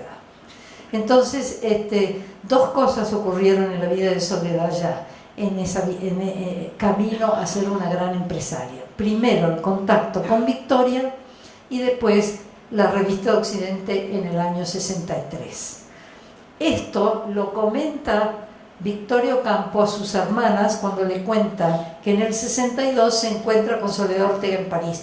A Victoria le tomó 7 años pensar si iba a dar esas cartas o no, si se quería retomar la relación con los Ortega. Se lo pensó, pero finalmente dijo, bueno, la insistencia de Soledad hizo que se juntaran en París y se entendieron a las 1000 maravillas. Y ella dice, se lo cuenta a sus hermanas, he visto a Soledad, es igual a su padre, tiene la misma inteligencia, en fin, hace una descripción de lo que le pareció la primera impresión de Soledad. Pero Victoria dice, Soledad se merece algo mejor, porque me comentó que ella en el ambiente de Franco se asfixiaba. Y bueno, ahí es donde ella comenta, puede ser que iniciemos Revista de Occidente de vuelta. Bueno, eso se realizó y eso fue muy importante para Sur también, porque se empezó a hacer un intercambio entre Sur y Revista de Occidente que fue realmente un proyecto editorial muy importante para ambos lados. Entonces, la que tenía ya mucha experiencia era Victoria por Sur. A todo esto, el cuarto propio, como dice Ernesto, Soledad, ya los chicos de Soledad estaban grandes, empezaban a ir a la universidad, Pepe se había ido a Oxford, Paloma estaba queriendo hacer algo en Estados Unidos. Este tema de la modernidad para Soledad Ortega empezó a pasar por Estados Unidos, créanlo o no. Ella empezó a ver la posibilidad, porque además una de sus sobrinas que ella había educado se casó con un profesor de Pensilvania, entonces había un pied-à-terre ya en Estados Unidos. Y además, Soledad había tenido una relación importante juvenil con un profesor que estaba en Berkeley, Fernández Montesinos, que era un especialista en novelas del siglo XIX y en literatura. Él había sido republicano, había tenido un breve noviazgo con él, que se rompió, pero ella volvió a retomar el contacto con Montesinos para que la ayude con el tema de Benito Pérez Galdós. Y así ocurrió que ella estaba en este proyecto cuando estaba ya intercambiando también cartas con Victoria. Es decir, ella ya estaba totalmente a cargo de todos los epistolarios en Revista de Occidente. Entonces ya ella quería un cuarto propio. Ya además, bueno, como muchas cosas ocurren en las familias, el marido ya se iba al campo, ella estaba en Madrid, lograron una separación amistosa, porque ya los chicos estaban grandes, independientes, y ella dijo, quiero un cuarto propio en mi casa. Era Alfonso XII. Entonces el marido ya se quedaba en el Coto de Castilleja y ella se quedó en Alfonso XII. Ahí es donde ella empezó con todo el trabajo de Revista de Occidente. El hermano de Soledad, que era el menor, José Ortega Spotorno, que fue el fundador de la editorial Alianza y además fundador del País, del diario El País, empezó a ampliar el proyecto de toda esta cuestión de Revista Occidente, hasta el punto que llegó un momento en que el negocio tuvo una crisis y bueno, Soledad padeció, se parecía como que se perdía toda la situación de la herencia de Ortega y Gasset, de preservar la herencia de Ortega en España. Entonces, el hermano se retiró, Soledad se quedó a cargo de Revista Occidente, y vino el barón Urquijo y le dijo, te damos la plata, pero te haces una fundación para preservar el patrimonio de tu padre. Y Revista de Occidente y todo lo demás. Entonces fue a la mujer, hay que decir, no a los dos, el varón mayor, el hermano mayor era médico y no quería entrar en esas cosas. Así que, pero bueno, José se retiró y Soledad Ortega se puso a la cabeza de un nuevo proyecto que era este de hacer una fundación, la primera fundación privada de España o de la época franquista. ¿Qué año? En el año 70 y pico, en los 70. Y eso se lo cuenta con pelos y señales, por eso les va a encantar el epistolario entre Victoria y Soledad, porque esa crisis se la cuenta con detalles a Victoria. Ya se conocían, eran amigas del alma y le contaba todo. Le contó lo que había pasado y le contó que realmente ella quería sacar a flote este proyecto. Bueno, y que Victoria iba a ser una de las principales en el proyecto. Victoria ya estaba muy venida abajo, ya estaba muy enferma, ya no se movía mucho, pero bueno, Soledad la animaba, todo el tiempo la animaba. Y bueno, finalmente se hizo la fundación con muchísimo esfuerzo. Soledad se puso a la cabeza de todo esto y poco a poco lo mandó a llamar a Pepito de Oxford y a sus amigos, entre los cuales estaba Ezequiel Gallo, había argentinos, Guido Di Tella también tuvo mucho que ver en todo esto, y así como hemos visto que a Soledad Ortega le entregaron el premio de la medalla de Alfonso XII de los Reyes de España, nuestro presidente Menem hizo lo mismo, con Di Tella de por medio, por supuesto. Le dieron una condecoración especial a Soledad Ortega por sus trabajos en la fundación, y así fueron impulsando el tema de la fundación de allá y de la fundación de acá, porque Soledad, en honor a Victoria Ocampo, quería hacer una fundación también acá. Ella no se consolaba que fuera solamente allá, sino que tenía que ser en ambos lados. Ya Victoria en los años 70 estaba muy enferma, no se movía mucho, y cuando estaba Victoria por venir a verla, a Soledad venía a ver a Victoria, que ya no se movía, tuvo un problema con la vista, perdió la visión y no sé qué. Bueno, tuvieron que hacerle lentillas, una operación, lo que sea, y no se animó a venir, y en medio de eso se muere Victoria. Entonces ella se quedó con esa angustia de que no se había podido despedir de Victoria como correspondía. Bueno, esto está todo en las cartas. Espero que cuando lleguen las cartas ustedes puedan leerlo en voz propia de las dos personalidades. Y de ahí en más Soledad Ortega se puso a la cabeza de la fundación por unos años, hasta que nos llegó el momento. Yo estaba en Alfonso XII con ella, porque ella me pidió que por favor investigara sobre el pensamiento americano de su padre, porque ella vino para un homenaje a Soledad Ortega y se quedó en mi casa, y yo le dije: yo soy sobrina nieta de Avelino Gutiérrez, que era el de la Fundación Cultural Española, que lo había traído Ortega. Entonces ella me dijo: por favor, necesitamos hacer algo sobre todo esto. Entonces nos pusimos en marcha todos juntos para hacer una investigación a fondo sobre su padre en Argentina. Ella me abrió todos los archivos y yo iba a Alfonso XII. Y en una de esas visitas a Alfonso XII, ella se murió un primo Gasset, y ella hizo su valija y se fue a la residencia de los franceses, una residencia para ancianos, que quedaba cerca de la Fundación Ortega, porque ella quería vigilar lo que estaba ocurriendo ahí. Así que bueno, la foto que ustedes vieron de Soledad con las obras completas, completísimas de su padre, que ya empezaron a hacer en la Fundación Ortega ya en los años 80, eso es ya cuando ella está en la residencia. Ella entregó a Garrigues Walker, otro de los presidentes fue Carlos Sotelo, una cantidad, pero ella siempre estaba vigilante, así, en el desarrollo de este gran proyecto, y se convirtió en una verdadera empresaria. De ser una ama de casa, pasó a ser una empresaria editorial importante y de una fundación importante como es hoy la Fundación Ortega y Gasset de España. Yo creo que nadie puede negar que hoy es Ortega Marañón, porque han juntado las letras y la ciencia. Esto es más o menos, no sé si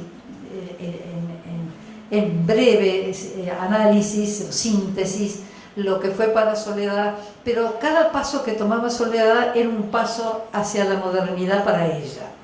Ella sabía que en la época, ella lo dijo, yo no hubiese podido hacer una fundación en nombre de mi padre si Franco no hubiese muerto. Así que todo eso se hizo durante la transición. Ella perteneció a 3 pasos: el exilio, el franquismo y la transición.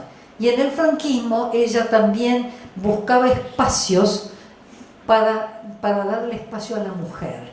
Entonces, esa fundación que había hecho María de Maeztu y que también había sido presidenta de la misma fundación para las mujeres universitarias, Clara Campoamor, que ese es otro tema que dejamos para otro capítulo, porque es muy complicado lo que pasó con Clara Campoamor.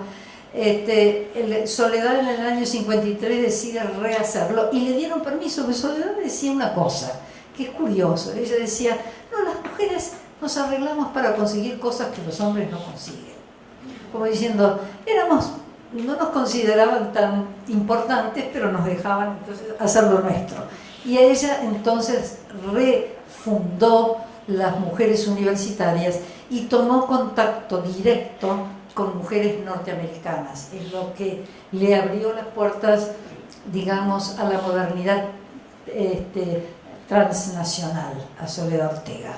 Entonces ella, y además de lo de Galdós y de Berkeley y todo eso que existía, y en Pensilvania y todo eso. Es decir, que Soledad encontró una apertura ahí, y otra apertura importante para la fundación, que después fue para la nuestra también importante, fue la conexión de todos los españoles jóvenes que estudiaban con Raymond Carr en Oxford. Todo esto lo van a encontrar en las cartas. Ella le cuenta sobre Pepe Varela, Ezequiel Gallo, están todos ahí, Fusi, en fin, ahí hay un sector de hombres, y la mujer de Ezequiel Gallo, Francis Corro también. O sea, las mujeres también estaban activas en todo esto. Así que bueno, yo creo que va a ser muy interesante cuando lleguen las cartas. Vamos a tener a lo mejor otra reunión, otra presentación más extensa quizás para monitorear estas cartas, porque son cartas magníficamente bien escritas, y ahí van a ver el temple de Soledad Ortega, el temple castizo de ella. Y ahí yo creo que una de las cosas que yo le comentaba a Ernesto, que me gustaría ampliar más y que hay que hacer más estudios sobre el tema, es el tema del feminismo. No es blanco y negro, hay muchos matices dentro del feminismo, de las distintas mujeres que pensaban, de las clases sociales de donde viene cada una. Hay muchas cosas y otro gran silencio que hay para la investigación en el futuro, para los jóvenes, es el tema de qué pasó con el peronismo en el exilio, para los exiliados españoles. Ese es un tema del cual mucho no se habla, pero está, y hay que buscarlo y hay que ver. Por ejemplo, Clara Campoamor estuvo hasta el 55, estuvo 17 años acá, vio todo el peronismo, la mujer de Alberti, Rafael Alberti, que vamos a tener una presentación más adelante. Hay un montón, pero hay un gran silencio sobre el tema, y yo creo que tenemos que tener el coraje de meternos y averiguar qué es lo que... Obviamente el exiliado va a cuidar su fuente de trabajo, que le costó mucho conseguir, y no va a querer problemas con el gobierno de turno, sea el que sea. Entonces eso se explica un poco los silencios, ¿no? Pero de alguna manera hay que ver algo, hay que tocar ciertas cosas para ver. O sea que hay, para los jóvenes universitarios o los que quieran seguir investigando sobre estos temas, hay muchas cosas por seguir adelante, por investigar. Tomen contacto con Inés Viñuales en la Fundación Ortega y con Ernesto Montequín en la Fundación Villocampo, porque él también tiene muchísima información y juntándonos podemos ir aclarando todos estos secretos que quedan ahí históricos colgando en nuestras mentes. Bueno, yo creo que es ahí, no sé si vos querés comentar algo, Ernesto. No, en todo caso sí, me parece que va. O alguien en el público.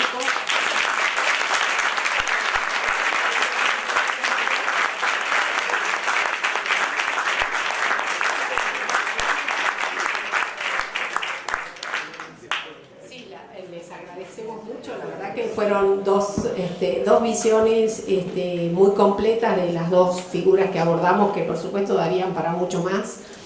Pero bueno, un poco poner el acento sobre mujeres determinadas, audaces, consecuentes con sus convicciones y que han logrado, digamos, los frutos de ellas todavía estamos disfrutándolos y valorándolos.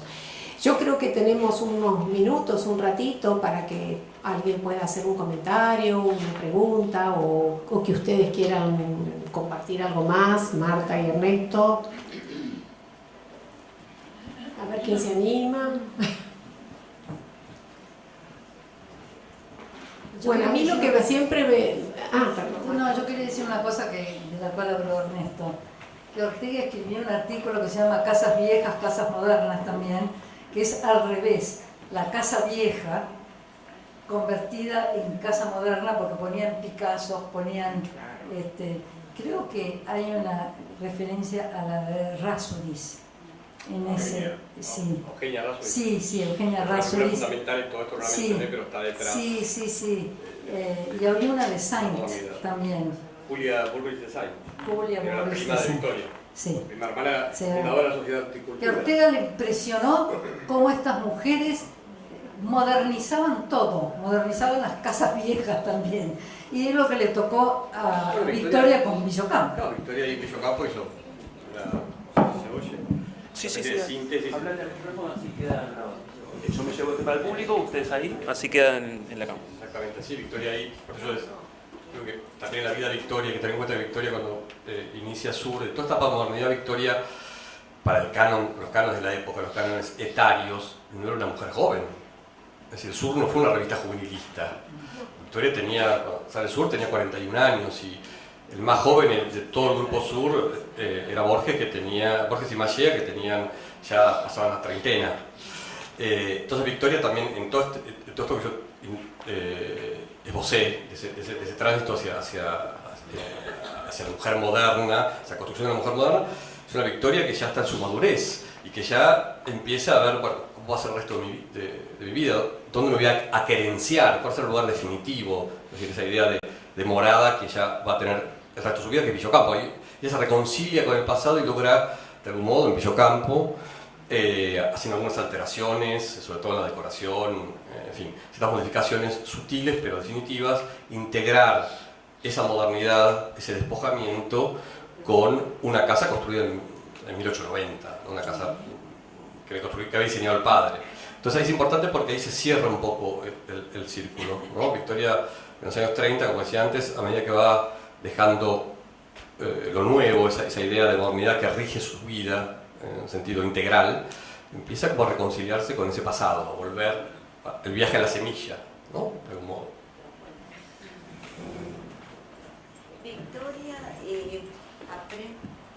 Victoria asiste a colegios o más bien estudian en su casa, digamos. No, como dije muy atolotradamente, Victoria, como todas las niñas o las chicas de su clase, no estudiaban en la escuela, no se iba a la escuela. Es decir, la escuela nace, digamos, cuando nace el sistema de las maestras normales, la educación normal creada por Sarmiento, era exclusivamente para formar maestras, no la educación como un fin en sí mismo.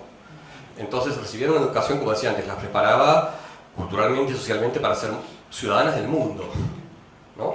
Pero se educaban con institutrices en sus casas. Todas estas mujeres que, digamos, mencionamos antes, digamos, de María Rosa Oliver, Elena Sancinena de Elizalde, Lérida Acevedo, todas las Ocampo, todas las hermanas Ocampo, se educaban en sus casas. Y lo interesante a veces cuando uno hace un estudio comparatístico de esas mujeres en esa época, de esa clase, con mujeres, por ejemplo, de una clase similar, con muchas diferencias, pero similar en la aspiración, si se quiere, a pertenecer al mundo, en Estados Unidos o en Europa, compartían las lecturas. Es decir, por eso Victoria se entendió tan rápidamente con un mundo, digamos, con otros, incluso con escritores franceses, porque compartían los mismos clásicos, habían leído los mismos clásicos. Victoria podía, y sus hermanas, Elena Sancinena, María Oliver, podían citar a Racine, de Víctor Hugo, es decir, que era lo que se consideraba el canon de una persona culta. Entonces tenían como una suerte de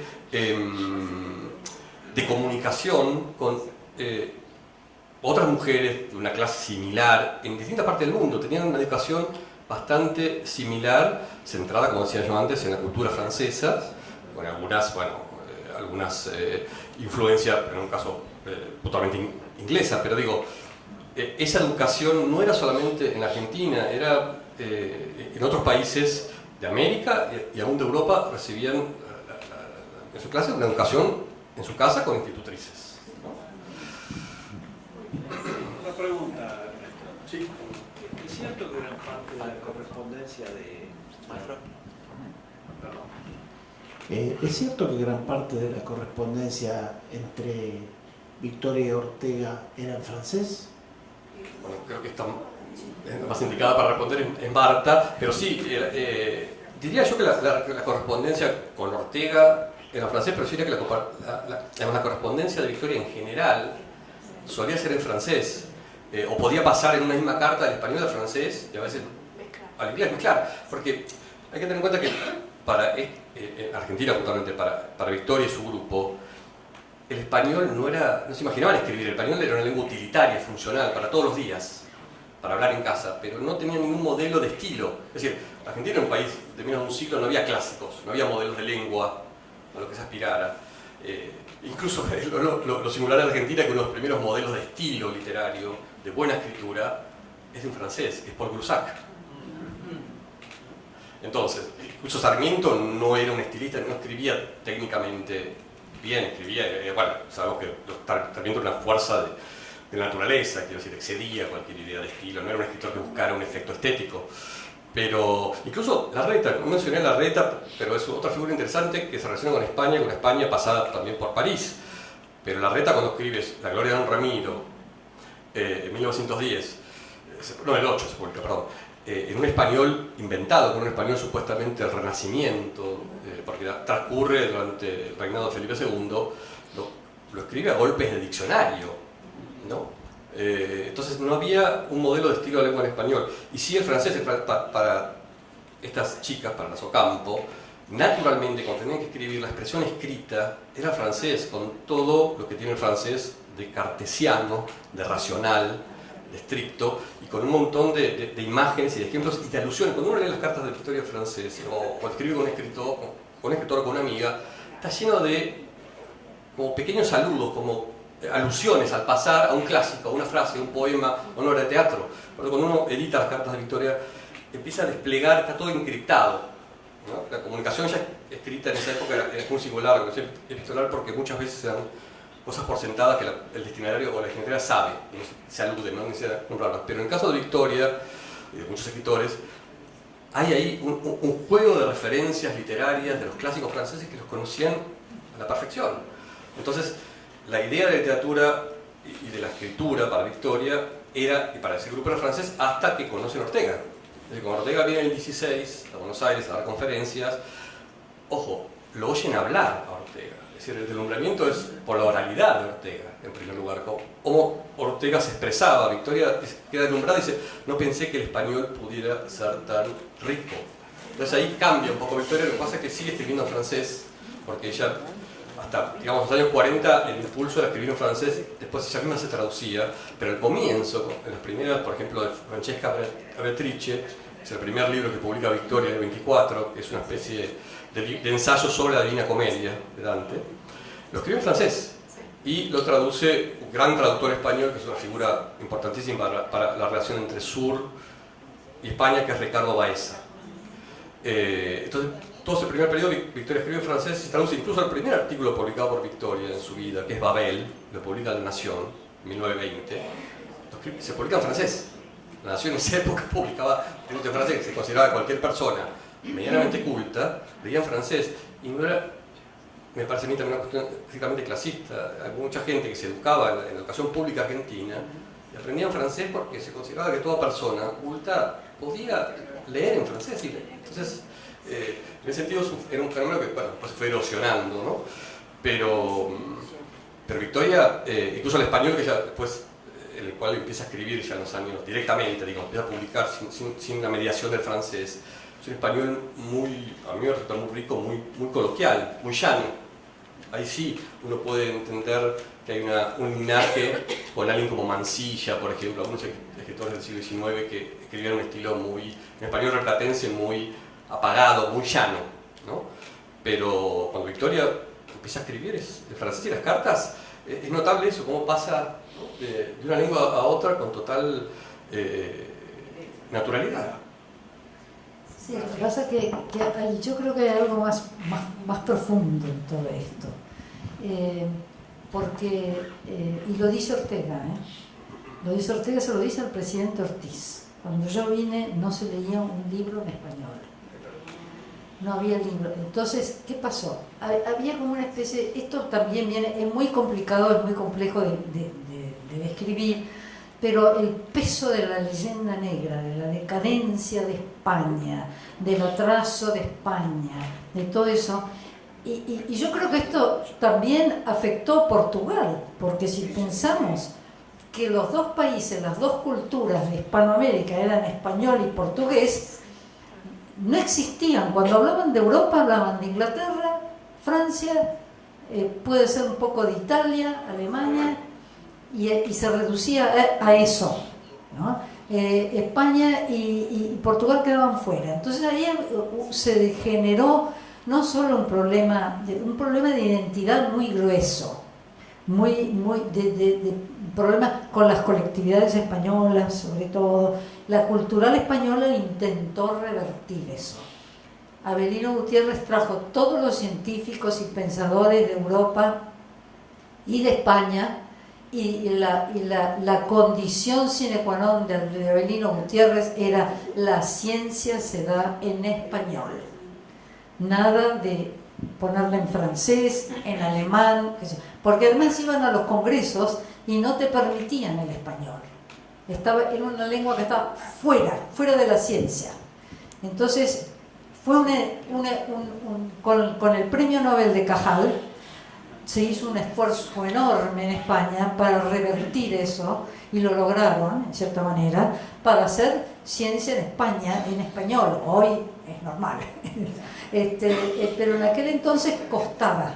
Este tema del español era un tema que, bueno, la gente de mucha cultura hablaban distintas lenguas, inglés, francés, italiano, un poco mezclaban las cosas, pues teníamos nosotros una facilidad para crear una especie de castellano medio espagueti, donde mezclábamos las palabras, y a veces se quedaban asombrados algunos de los escritores cuando iban a España y veían la riqueza del español, la tenían ahí delante.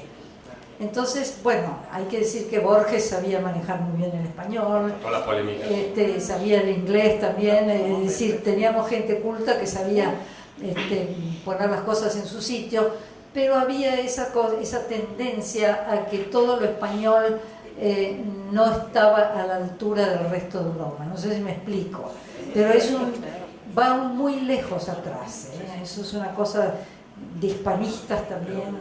Pero también había, acotando, una relación también con el italiano que era bastante compleja.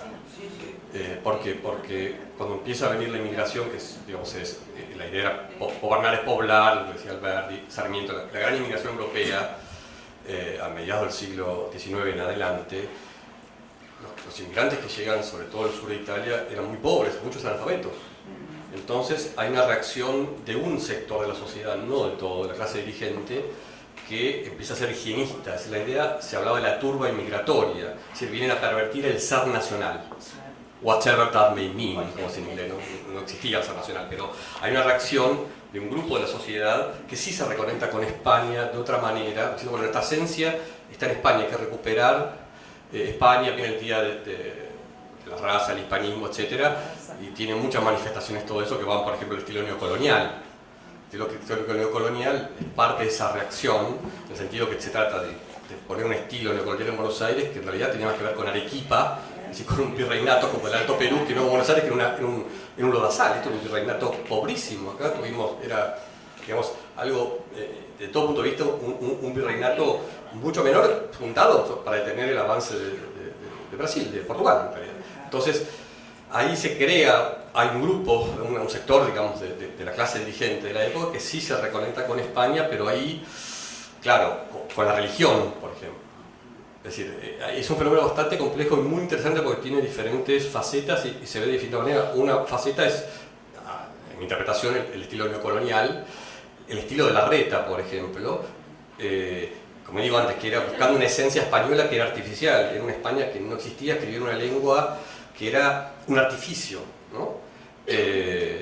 Y eso en parte es la idea de defender una esencia hispánica, es decir, restaurar la relación con España como la idea de la madre patria.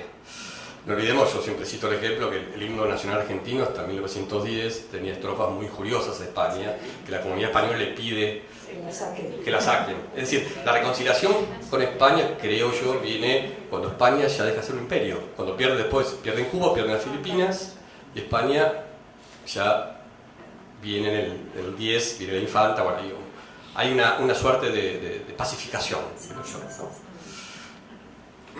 Ernesto, yo quería que cuentes la anécdota de Victoria Moderna con el Cábana. Bueno, Marcelo, ¿cómo no? Era un poco lo que yo traté de decir con relación con la modernidad de Victoria, de buscar, digamos, la arquitectura nueva.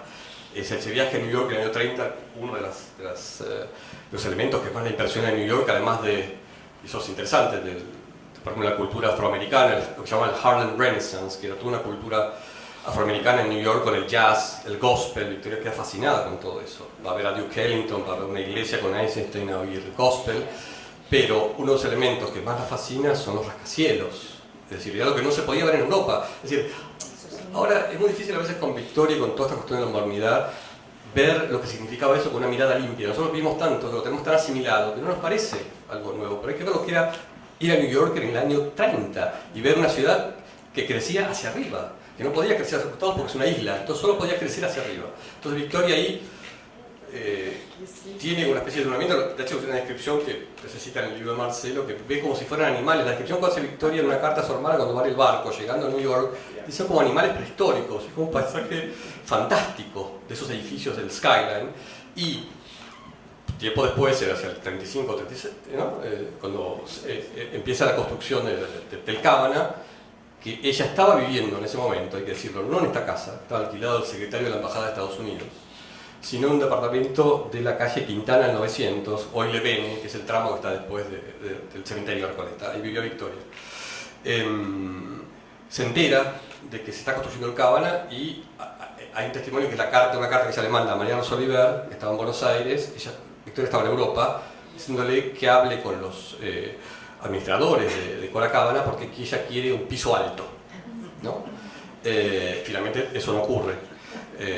Pero sí tuvo ese impulso. Casi diría yo que fuera de Villocampo como el último, digamos, el último impulso, el último intento de Victoria de relacionar la arquitectura moderna con su vida.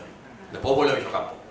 Vende esta casa en el 41 y ya se instala definitivamente en Villocampo, ¿no? El libro de Marcelo, que es extraordinario, ahí, bueno, vemos un poco que Victoria Ocampo y Cora Cábana de procedencias muy distintas, con recursos muy distintos, mujeres con biografías muy distintas, dejan las dos una huella indeleble en la historia de la arquitectura y de la modernidad en Buenos Aires, y que no tuvieron, son exactas contemporáneas, ese mismo año, y no tuvieron relación a ningún testimonio de que se hayan cruzado, pero por supuesto la prueba está en la carta de Victoria, que sabía que era Cora Cábana y sabía la existencia de ese edificio y tuvo la intención de mudarse. Ahí agrego otra cosa que se me quedó fuera también, que es importante, que es con el cine, que es que Victoria trae en el año 29, por decisión propia, Amigos del Arte, un perro andaluz de Buñuel. Es decir, hay algo, Victoria en el 29 conoce con Ortega, va con Ortega en este primer viaje a Europa a visitar a un filósofo ruso existencialista llamado León Shestov, y va con Ortega a visitarlo. En el ascensor se encuentra con un joven que a ella le impresiona mucho porque está vestido con una especie de bufanda multicolor, una cara muy con pómulos como cortados a hachazos, no sabe muy bien qué es, no sabe dónde va, y después se da cuenta con Ortega que van a ver al filósofo. Ese hombre era Benjamin Fondin, era un escritor rumano de expresión francesa que había emigrado a París y escribía en francés, está muy relacionado con el dadaísmo y con el surrealismo. Hay unas fotos que le hizo Man Ray extraordinarias, es un personaje muy activo en el círculo surrealista y dadaísta de París.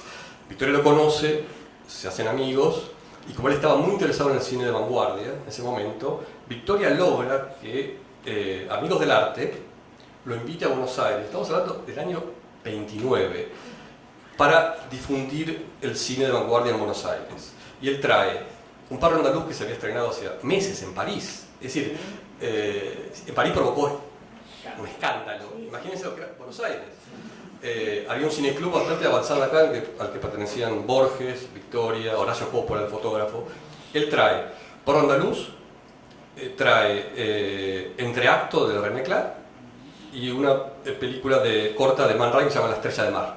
Da conferencias sobre el cine de vanguardia, publica artículos sobre el cine de vanguardia y se hace muy amigo de Victoria, y después, y esto lo agrego, es que él quiere volver a filmar Los Segundos Sombra en el año 36, y Alina del Carril, ya muerto Guraldes, no le da los derechos. Entonces él viene y hace una película que es uno de los grandes mitos del cine argentino, que se llama Tararira, que es una comedia, se pudo construir gracias a parte del guión y fotografías, es decir, ¿no? La película se perdió, es decir, es una especie de comedia alocada, un poco slapstick, como dicen los americanos, es cine de género, un poco a la manera de los hermanos Marx, con un cuarteto de laudistas españoles, que eran los Aguilar, que eran unos músicos españoles que estaban en Argentina, muy amigos de Falla, de Stravinsky, eran hermanos, y hacen esta película. Victoria colabora en los diálogos, lo convencen a Miguel, de los estudios San Miguel, bueno, no me acuerdo el apellido ahora, es apellido vasco, de esos que uno se enreda y tropieza. Filman la película, después no se ponen de acuerdo, la película solo se proyecta en 2 o 3 funciones privadas, después lo meten en un cajón, no la vio nadie, y se destruye con un incendio con los estudios San Miguel. Es una especie de los grandes mitos del cine argentino. Solo hay fotos de la película, y algo porque se ve completamente disparatado y terminada. Una escena en un cóctel en la casa de una señora bien, con los hermanos Aguilar tocando el bolero de Ravel con cucharitas en las tazas y los vasos. Y lo terrible de Benjamin Fondin, que estuvo en el año 36, vuelve a París, él era judío romano, vuelve a París, Victoria lo vuelve a ver por última vez en el 39, en vísperas de la Segunda Guerra. Cuando Victoria lo va a ver, él le dice, lo lleva a la casa y dice, espera un momento, sube a su casa y baja con un paquete. Y dice, ¿qué es esto? Y dice, Victoria, ¿qué es esto? Son mis manuscritos. Llévelos a Buenos Aires porque acá va a pasar algo terrible. Victoria, en el aire estaba obviamente la guerra, pero Victoria queda muy impactada, vuelve a Buenos Aires con manuscritos. Él permanece en París toda la guerra, negándose a usar la estrella de David, hasta que 2 meses antes de la liberación de París lo denuncia la portera de su edificio, lo detienen a él. Estaba casado con una mujer católica que era muy amiga de Maritain, el filósofo católico. Lo detienen a él y la hermana creo que la sueltan después. A él lo detienen y parte en uno de los, creo que el anteúltimo convoy a Auschwitz, en el filo, al final, digamos. Creo que muere en mayo, la liberación de París, creo que si no recuerdo mal es en julio, claro. Muere, y Victoria por eso, perdón que me extienda, cuando se detienen a Eichmann, el comando israelí en Argentina, ella defiende eso. Hubo toda una polémica sobre si había vulnerado la soberanía argentina o no, y Victoria dice, en nombre de mis amigos muertos, uno era, dice, en nombre de Ana Frank, en nombre de Benjamin Fondin y en nombre de otro crítico que se llamaba Benjamin Remieux, que estuvo acá varias veces, fue amigo de Victoria, que también murió en un campo de concentración. Ella dice, bueno, por estos amigos yo defiendo lo que se hizo, ¿no? El secuestro y el juzgamiento y la condena de Eichmann.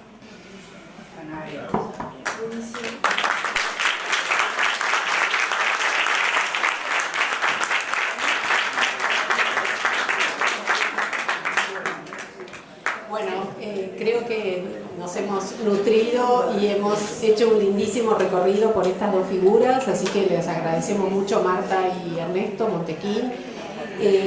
Solo comentarles que el ciclo de pioneras transatlánticas en tiempo de hombres continúa con las figuras de María Rosa Oliver, que formaba parte del Grupo Sur, y María Teresa León, mujer de Rafael Alberti, que se va a realizar durante el mes de mayo. Y luego tendremos sobre la pintora Maruja Mayo y Nora Borges. Con eso cerramos este ciclo de pioneras transatlánticas en tiempo de hombres, 1930-1970, aunque podrá haber una segunda etapa. Pero esta etapa la vamos cerrando con estas figuras. Así que les agradezco a todos la presencia, les invito a compartir una copa de vino y nada, y agradecerles a los dos ponentes que tuvimos hoy.